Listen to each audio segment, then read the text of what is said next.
Want to know how to log into your Evernote account? I'll teach you how to do it today. Welcome back to Tutorials Point. Before starting, you can subscribe to our channel for more videos and updates. I have already installed Evernote app from my Play Store. You can also get into App Store or Play Store and get this particular app and then tap on it. You are onto the very first section of the Evernote app itself.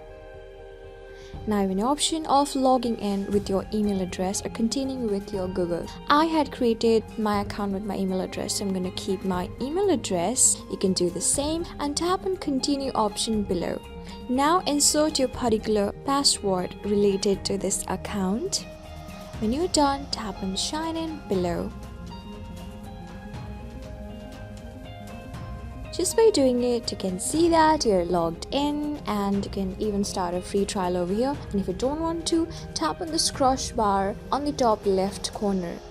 You're all set and onto your home page of your own Evernote app.